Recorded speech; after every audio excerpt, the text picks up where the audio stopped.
Beberapa pengertian proses belajar yang dikemukakan oleh penulis pada buku Perilaku Konsumen adalah sebagai berikut. Yang pertama, menurut Solomon, di tahun 2009 mendefinisikan, learning refers to relatively permanent change in behavior that is caused by experience, yakni belajar adalah perubahan perilaku yang relatif permanen yang diakibatkan oleh pengalaman. Yang kedua, menurut Angel, Blackwell, dan Minyard di tahun 1995 pada halaman 514 mendefinisikan, learning is the process by which experience leads to change in knowledge, attitudes, and behavior. Yakni, belajar adalah suatu proses di mana pengalaman akan membawa kepada perubahan pengetahuan, sikap, atau perilaku. Yang ketiga, menurut Loudon dan Dell'Abita di tahun 1993 yang mengartikan, learning can be viewed as a relatively permanent change in behavior occurring as a result of experience, yakni belajar dapat dipandang sebagai perubahan yang relatif permanen dari perilaku yang muncul akibat pengalaman. Dari beberapa pengertian tersebut, dapat disimpulkan bahwa belajar merupakan suatu proses untuk memperoleh pengetahuan dan pengalaman. Pengetahuan dan pengalaman ini akan mengakibatkan perubahan sikap dan perilaku yang relatif permanen. Mengenai beberapa hal penting dari belajar.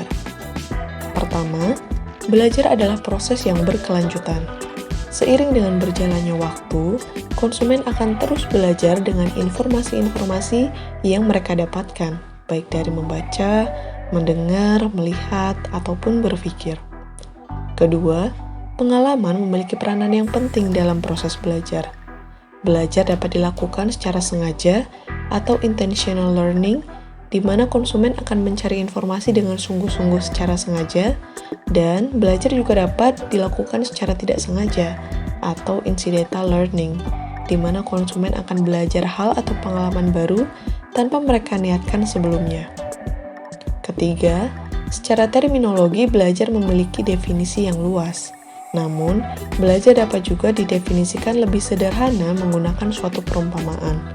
Seperti sebuah komputer yang proses belajar awalnya adalah dengan menginputkan suatu data, kemudian mengolahnya sehingga mendapatkan hasil akhir.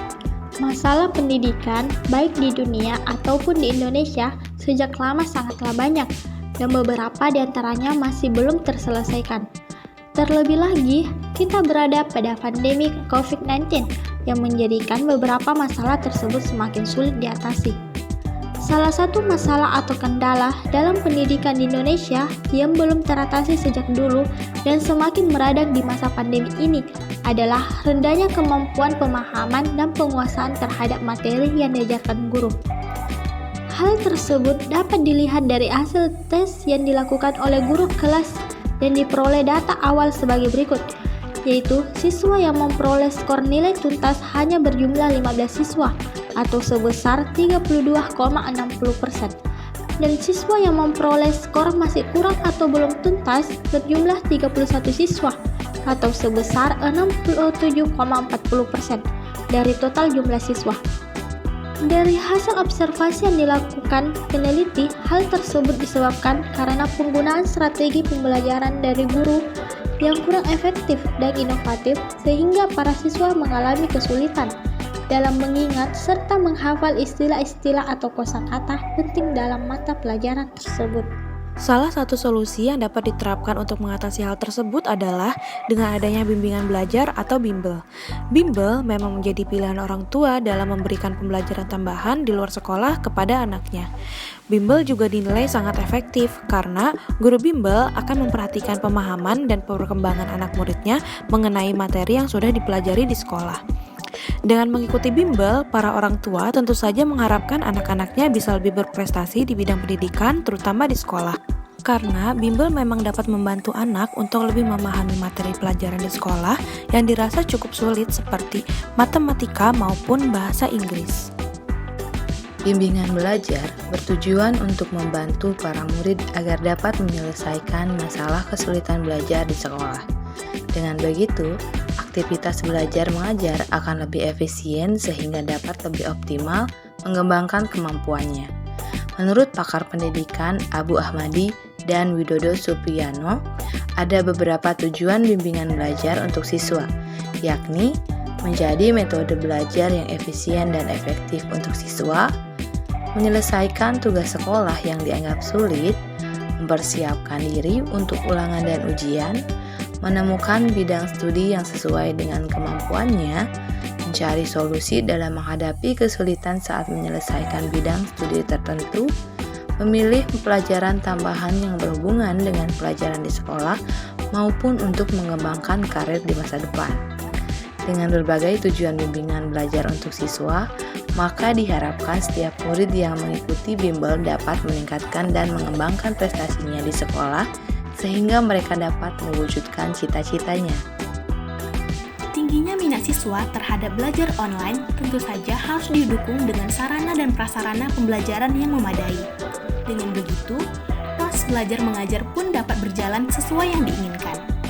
Namun, agar anak mendapatkan materi tambahan di bimbel, para orang tua diharuskan untuk mengeluarkan dana cukup besar tergantung dari jenis kelas dan kategori yang dipilih. Umumnya, bimbel terbagi menjadi beberapa kategori, yaitu reguler, platinum, dan lainnya. Jadi, semakin tinggi kelas dan kategori yang dipilih dan semakin sedikit jumlah murid yang ada dalam satu kelas, maka biaya yang harus para orang tua keluarkan juga semakin besar. Hal tersebut tentu saja menjadi perhatian pemerintah, agar aktivitas belajar tak memiliki hambatan sehingga kualitas pendidikan di Indonesia pun dapat semakin maju. Dengan itu, pemerintah diharapkan dapat meluncurkan sebuah aplikasi atau platform yang ditujukan untuk mempermudah satuan pendidikan, baik pendidikan formal maupun non-formal, untuk memenuhi kebutuhan pengadaan barang dan jasa atau PBJ di lembaga tersebut.